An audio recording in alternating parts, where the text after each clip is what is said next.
a wonderful experience to the power of one at work during International Women's Day with you. Although women have demanded and protested to have equal recognition and rights for many decades, I am thinking of the suffragettes as early as 1897, women garment workers in 1909, and many, many more actions. It was only in 1975 that the UN adopted March 8th as International Women's Day. And then in 2040, we have global solidarity on gender equality through movements like He for She. This brings us to our discussion after the brilliant presentation. I would like you to think back and share with us what you would tell your 20-year-old self today, or you experiencing gender equality, either professionally, personal, small group, or larger community. By messaging us in the comment box that you would like to share your comments, it will give us the opportunity to hear from many of you. It is my great honor and pleasure to introduce, or to many, reintroduce our 40th anniversary celebration committee chair, Priscilla Rachel Linn. Why I mention reintroduce is because Priscilla was president during 1995 until 2001 and returned to serve on the board of directors again. Priscilla was able to delve in her vast experience as a museum curator and bring her vision of how to celebrate 40 years of extraordinary achievements. Sorry. You have noticed how varied and unique all our events are, and how every board member is playing a role celebrating 40 years. Thank you, dear Priscilla, for your enthusiasm, commitment. We are looking forward to your presentation of the power of one at work.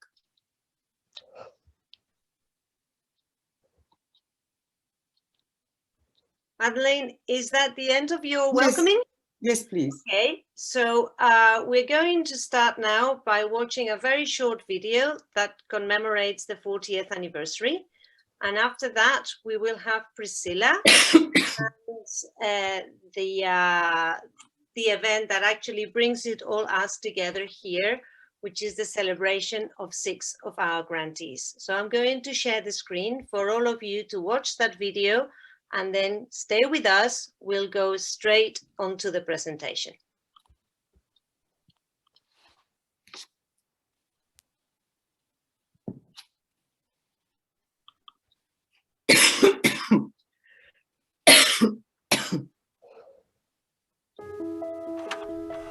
(1981). It all started with an idea. Find one exceptional woman, and she'll change the world. So we started small, with one grantee. Today, we've backed 460 from 75 countries.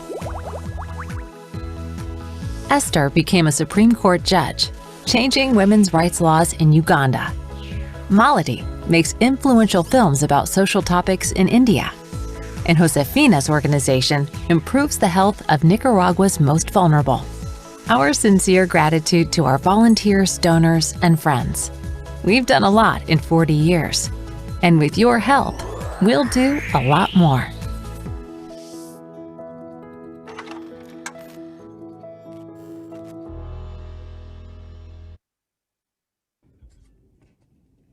Greetings. This is Priscilla Rachel Linn, Chair of the MMEG 40th Celebration Year and curator of our MMEG presentation, The Power of One at Work. Before anyone had heard the term COVID, we were all set to mount an in-person exhibition featuring our grantees. A virtual presentation had to become our plan B. This, we realized, could expand our audience to you, a great benefit. Over and over, our grantees have demonstrated the extraordinary qualities that contribute so much to their communities. Here you will meet Simba, Patricia Gutkowski, Arundati Muralidharan, Farina So, Ekawati Liu, and Shatha El Nakib, each working in an organization that itself makes important contributions to development. We will run the slides at a set pace, but when you access the PowerPoint on our website, you will view the presentation at your own speed. Our grantees bring a world of hope to us all, so please enjoy our presentation.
As a scientist, I hope to continue to pioneer and to be at the forefront of new and innovative cancer research in Africa.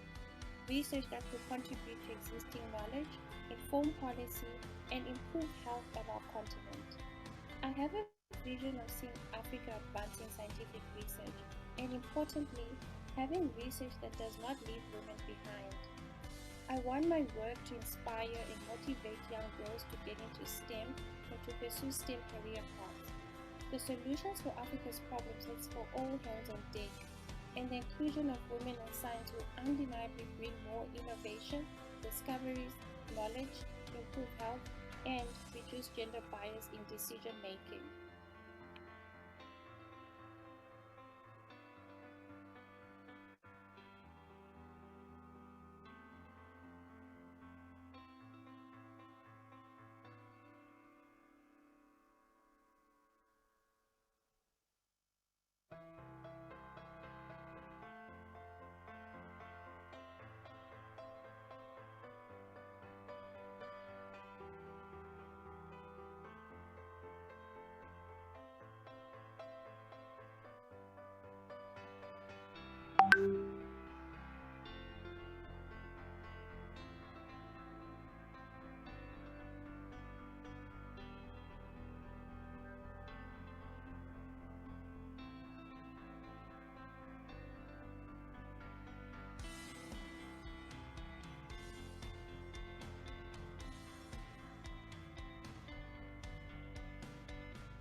I am Patricia Gutkowski. I am from Argentina and I work at the international organization Campaign for Tobacco-Free Kids.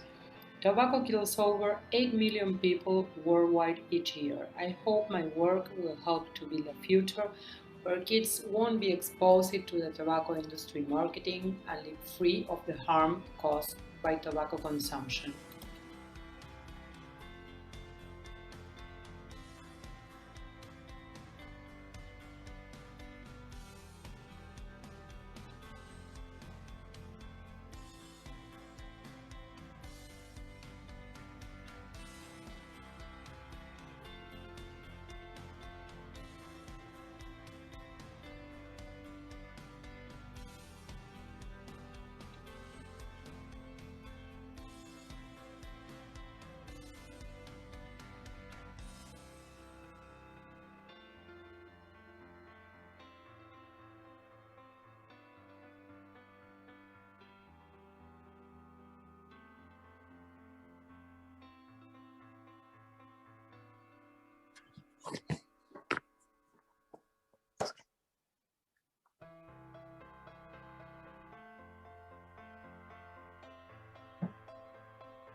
Everyone, disabled or not, needs a better world in this increasingly unpredictable and precarious time.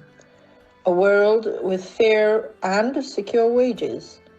A world that is open to the differences each one of us brings, and that each one of us can contribute in making the world slightly better for others and ourselves. That world, I hope, will happen sooner rather than later, as each of us does our part.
Hi everyone, I'm Shatha.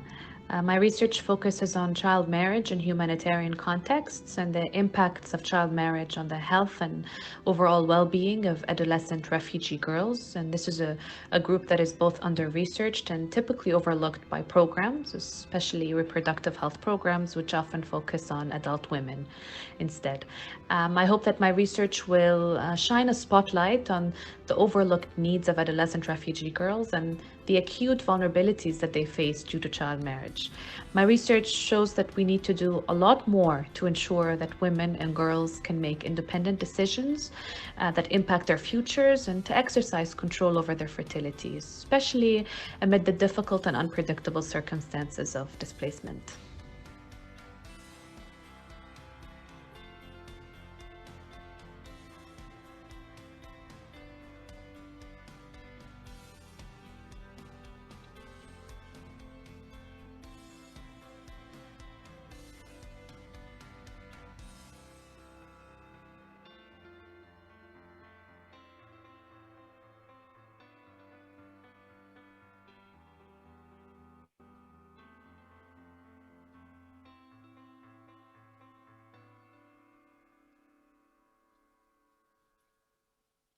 Priscilla.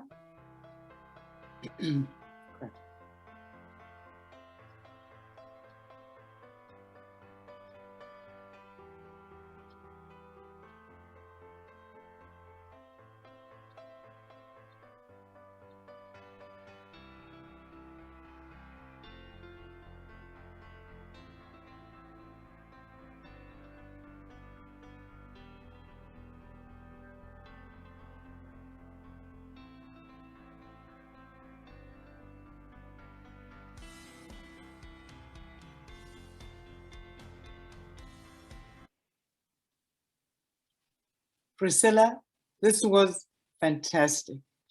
Thank you. You have put many, many hours of research into this presentation. What an excellent way of showcasing our grantees. Well done, Priscilla. Thank you again. And the most heartwarming was when some of the older selection committee readers said, oh, I remember her, I remember her. So Priscilla, you touched everybody's nerves. It was marvelous. As you may know, we are fundraising by inviting you to participate in a virtual luncheon for all 462 MEG grantees. We invite everyone, supporters, grantees, donors, friends, and volunteers to sponsor one or more seat at $40 a setting. As sponsorships grow, we envision a grantee at every place. So we look to you for helping to fulfill our aspiration. Please visit meg.org/40th webpage to help complete our very, very large table. And now, Marta Gonzales, Board Director and Head of the MEG Communications team, and also our in-house photographer, will tell us about another 40th anniversary activity. What else? A photo competition. Hello, everybody. So I'm Marta, as I've just been introduced, and I just wanted to use this opportunity to let you know about the photography competition that we will be running later on this year as part of our 40th anniversary celebrations. The competition theme is Women Building a Better World, because that's what we stand for. It is open to everyone worldwide, and you don't need to be a professional photographer to take part. Just have a good story to tell and a bit of an eye. You could even use your mobile phone to take the image. We are still finalizing the details of the competition, but we are very excited about the partners joining us in this venture and the judges who have agreed to be part of the event. There will be two categories, either single image or a story, where you can send 3 to 5 images. We are offering cash prizes of $500 for the first prize, $300 for the second, and $100 for the third. And we encourage you to check our website and follow us on social media to find out more details about the dates and when do you need to submit and so on. So we will be publishing this shortly, so keep an eye, okay? So we cannot wait to see your interpretation of the topic and receive your images. I hope you join us all in this competition. And as I said, please, anybody is welcome to send their images, okay? So thank you, and please stay put and watch for the, I cannot think anymore, sorry about this. For the no, you understand, for the new information, that's what I mean. Yeah, it will be. If anybody has any question about it, please do ask. If not, just address it to me via the website. Thank you, Marta. Thank you very much.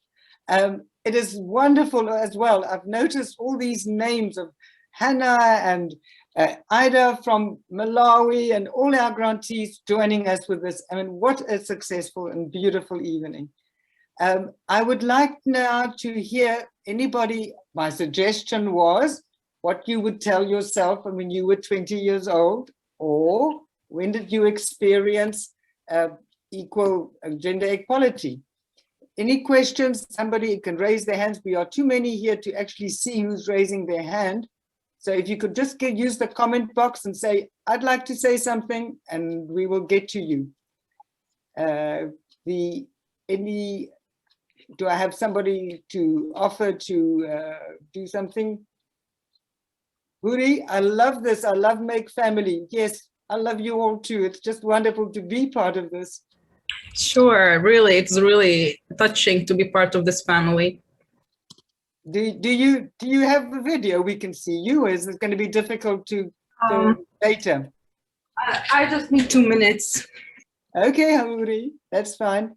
Do I have another volunteer to give us some feedback on either the question for Women's Day, or are you tired of hearing of Women's Day?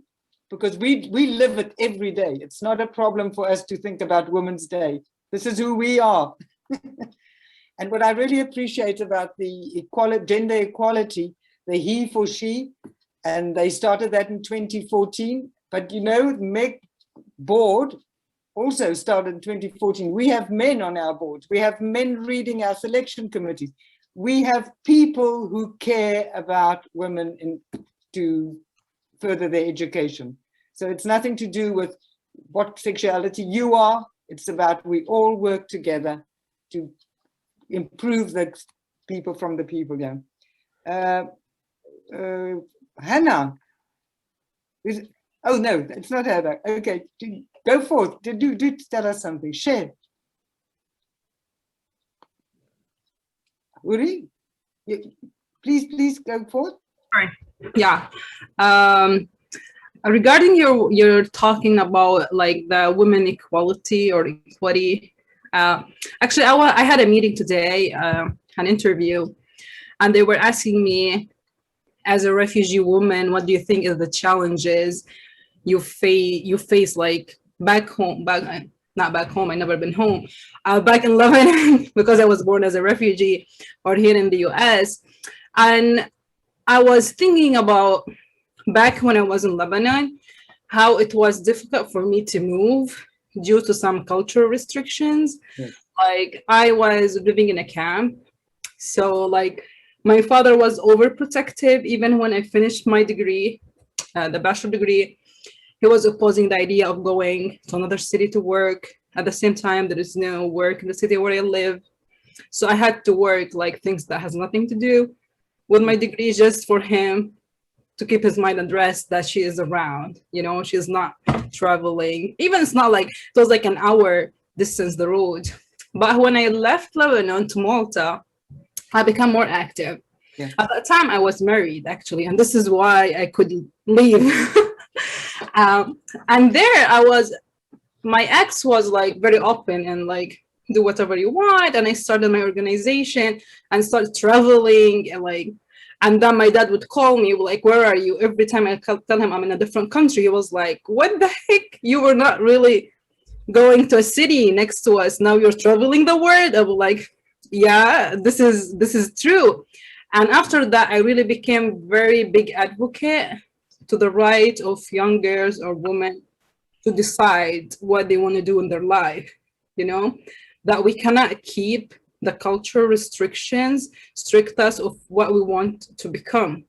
But actually it is so difficult. Like I'm trying even on the family level, like talking to my uncles, to my aunts, and we managed to get one of my cousins to study abroad also. Like my uncles started changing their minds, like, yeah, she can go, their kids can go out, go outside of Lebanon and study or all of that.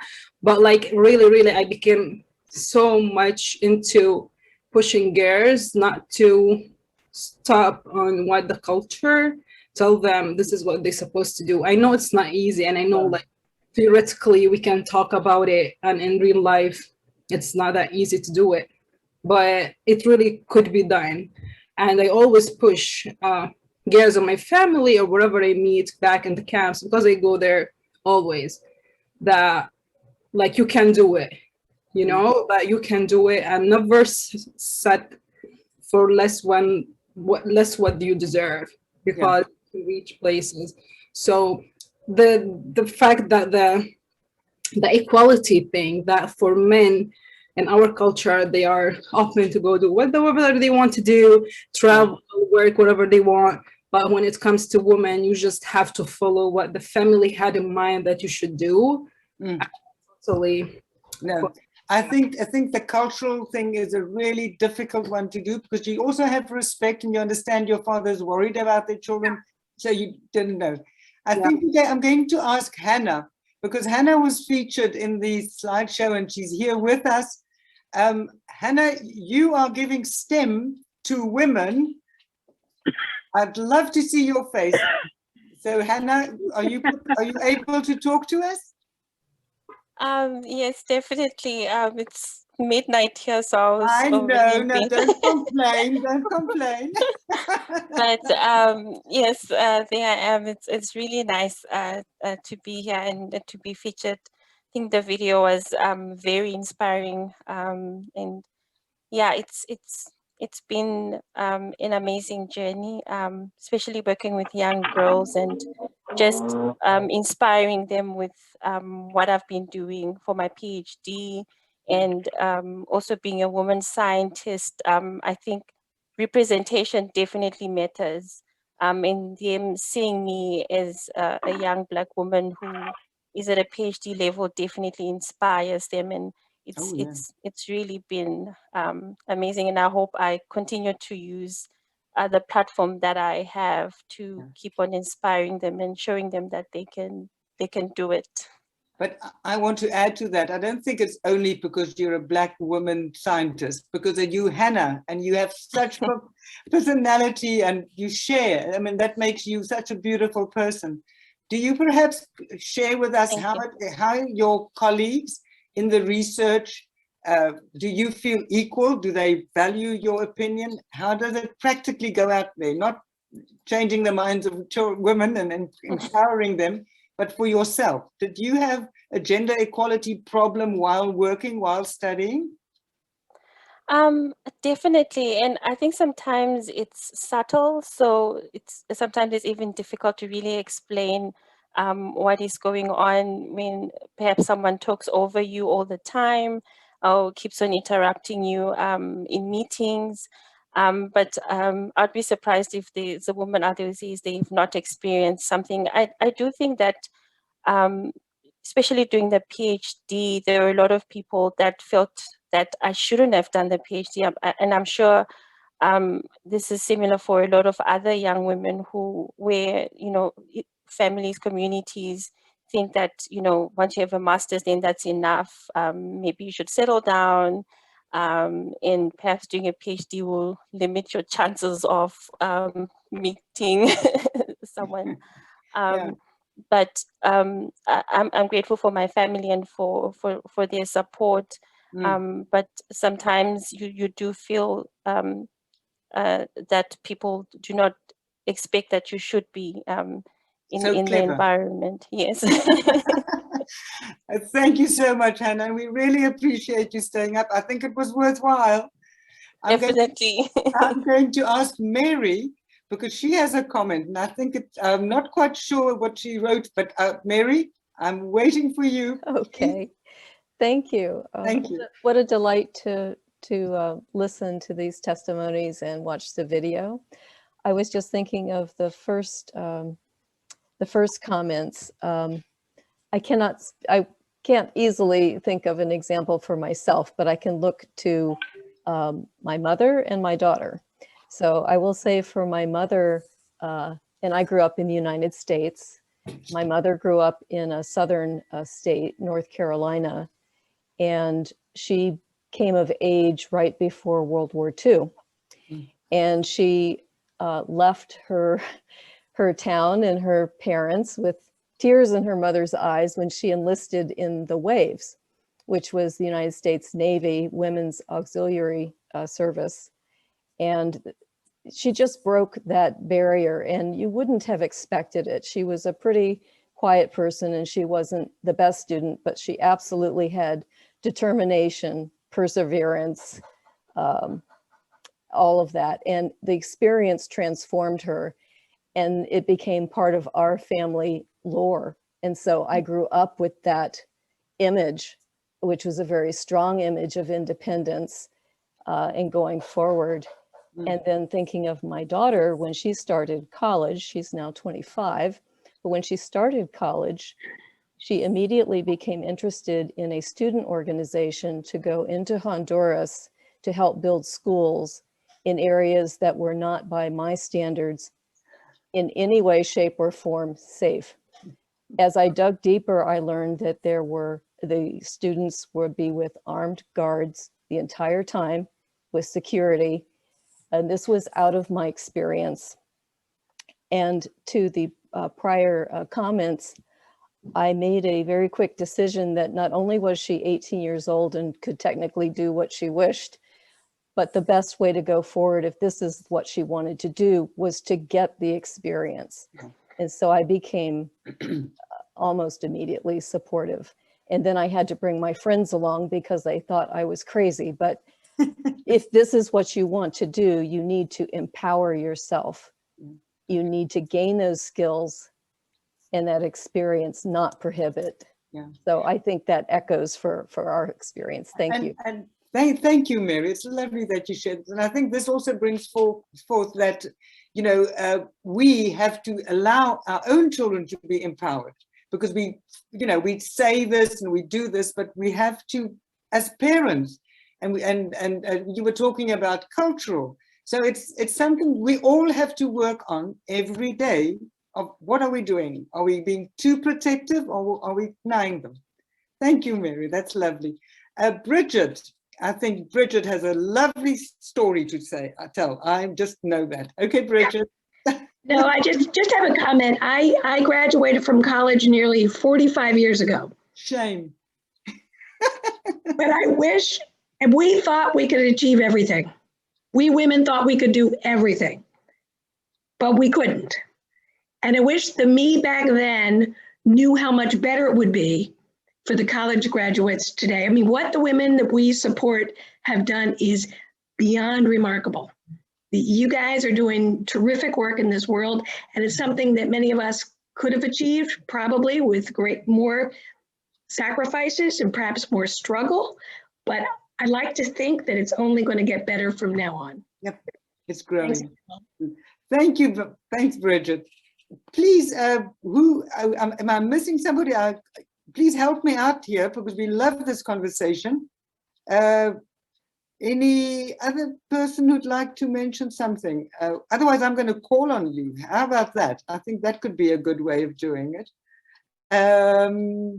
Who do I see here? Let me see. Who do we have here?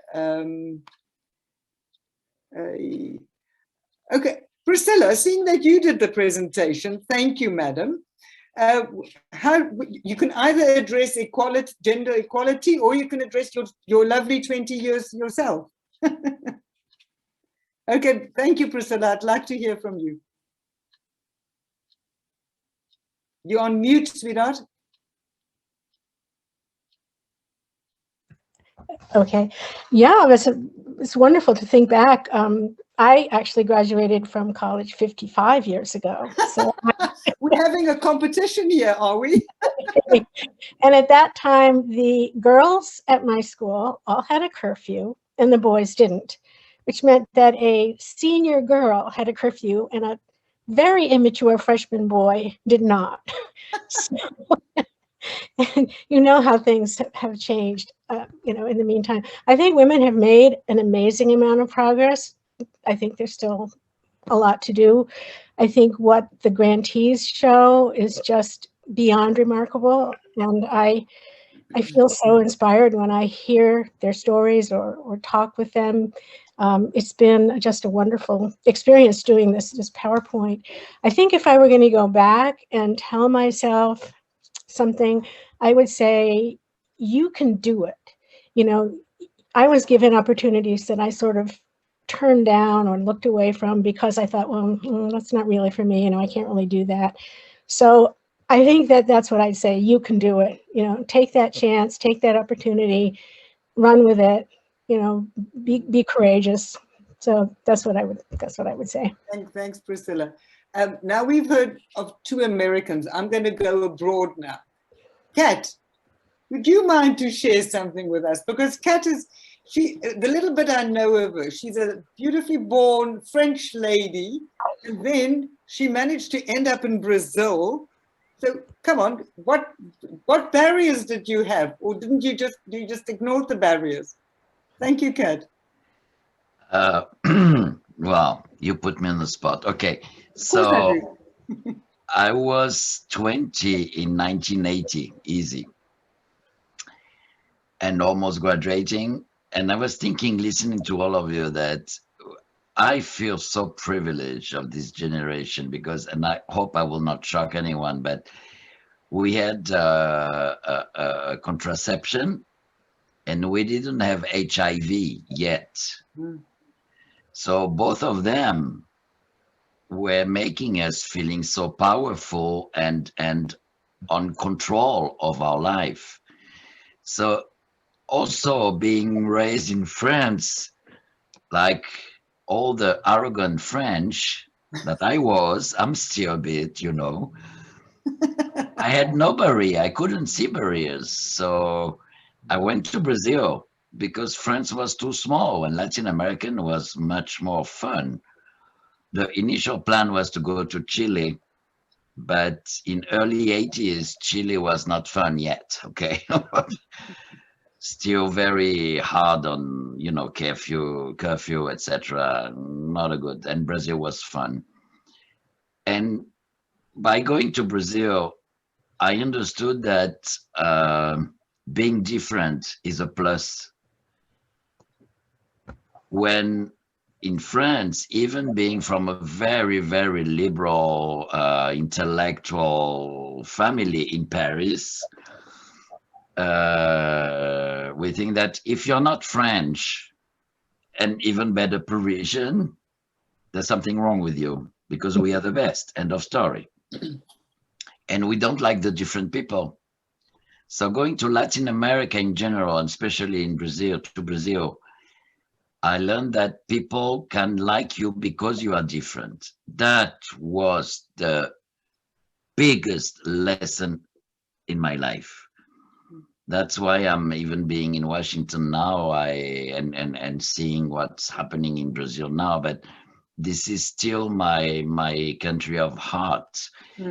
And this is where I learned about solidarity, not being just an intellectual concept that makes you feeling good, but just a reality. And together with the joy, with you do it naturally. What a lesson. So I'm still looking for more grantees from Brazil, but we're working on them. Don't worry. We're working on them. And let me tell you, ladies, the ladies making that possible, and the ladies benefiting from this great program. Wow. I continue always learning with all of you constantly. From Priscilla up to the youngest grantee. I mean, there's always something in it for me. So thank you. Thank you, Kat. I'm going to quickly ask Anna Cecilia, because she is in a specific generation and she was far away from Washington, D.C. What limitations did you feel you had, which you wish when you were 20 years old you couldn't do? Or were they not? Did you have parents who encouraged you to do whatever? Could you just give us a little, because we need to see the different fields of different things. And as Kat mentioned, you know, the fact that you look back, way back, like the First or Second World War people and things like that, we have contraceptives now. I mean, people can choose when to have children. It's a huge difference, I mean, to be able to do that. So I'm just thinking, you know, practically, how did you experience, Anna Cecilia, to be a 20-year-old in Colombia? In Peru. Oh, Peru. You see, I've got it wrong anyway, sorry. Well, when I was in college, we have terrorism at that time. So I have to change my career because the career I wanted to pursue was in a state university in a very dangerous place and always in strike. So I changed careers. So I had my first product. But thinking of what I'll do myself back there, I would take it easy and enjoy more college. At that time, we need to prove that women studied are better than men, because the perception that was that you will go to college because you were looking for a husband. So, so at that time, I was, you know, trying to prove that I was more than just, I mean, that we can do it too. So I would take it easy and enjoy more college, I think, now. That is a very important thing, because it's a social thing. It's how you interact with other people. And if you so hard at focusing on to prove yourself, there's another dimension that you lose. And I think that's part of how we have to have a whole person in every student we have. And I do hope all our exceptional women have this balanced and and a whole life, because it's not just one thing. Time is running out with us. If there's anybody else who'd like to say, otherwise I'm going to close. This has been lovely and wonderful to see you all. I would just like to jump in, Madeleine, if you don't mind, just to remind all of you, well, first to thank you all for being here. And second, these were only 6 of our grantees. We have many, many more with a lot of very, very interesting stories. As part of our 40th anniversary, we are trying to feature as many as possible, not only the ones who got the grant this year, which we always feature in our social media and on our website, but we are going back to the ones that we gave the grant years ago. And we are seeing where they are at the moment, what they're achieving, what the career has taken them. So I highly, highly encourage you to follow us on social media, and then you will have something, not every day, but every week, you will have a profile to inspire you, to put a smile on your face, and to show you that out there, there's a lot of worthwhile women doing great work. And we are so proud of having contributed one little bit by giving them a push and telling them, you can make it, we believe in you. So please follow us. They're very, very inspiring stories, okay? Thank you. Thank you, Marta, because that is your line. I'm just saying what she actually meant is when you follow us on social media, show us that you are following us in the sense of like it, share it, so that the word spreads even further.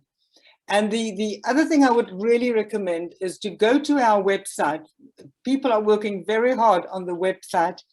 Every page is something different, very updated. We've got new message, new information every time. So, and you can also see how many seats are sponsored by, there's a diagram, you can see the round table. So it'll be great for you. Just participate in these things. And you're all doing so well. And I really thank you. And our next get together will be in April. End of April, we will let you know. And then we will discuss health, mental health today from our grantees.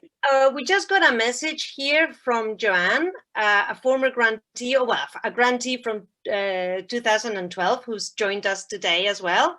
So thank you so much. I don't know if you want to say a few words. I don't know, because I don't know the time difference and how people are and if they can actually say something, but she sent a message. So I'm very thankful. I've sent a few private messages to some of the other grantees who have spotted, saying thank you for attending. If any of the previous grantees or the grantees that got the grant in previous years would like to say something before we say goodbye, you are very welcome to take the floor. If not, we'll keep in communication, because I know that it can be a very difficult time for people to actually say something. But to all our grantees, if you feel like you even just want to say hello, please feel free and let us see you and hear you. It's great that you attended. So, you know, take this opportunity if you feel like it. No pressure. Thank you. I'm Ida from Malawi, 2012 grantee. I'm happy to see you, and I'm very glad to participate in this meeting. Thank you so much. I've learned a lot. It's quite inspiring. Thank you. God bless you. Yes. And thank you, Ada. But you tell us quickly, what are you working on at the moment? At the moment, I am teaching nursing and midwifery. That's right. I remember. Yeah. Yep. And I am a mentor because I'm a nurse. I've worked for 20-something years as bedside nurse. Yes. No, 15 years bedside nurse. Another 13 years or so as a lecturer. That's so right. I am mentoring some girls, young girls, to be a good nurse. That's very important. We all need excellent nurses coming from another nurse. Yes. Oh, yes. Thank you. Thank you so much for joining us. It must be quite late, and I really appreciate this. Yeah, it is. It's almost midnight. 1 o'clock. Yep. Yeah. I appreciate that. Thank you so much. Really appreciate it. Most welcome. Thank you. Okay, and thank you, everybody. Remember your comment, your question. You have another opportunity at the end of April. We will obviously invite you well ahead of time. And if you want the date, you can actually look at the calendar we have on the website, the meg.org/40th. All the information is there about the photo competition, about everything out there. Thank you all.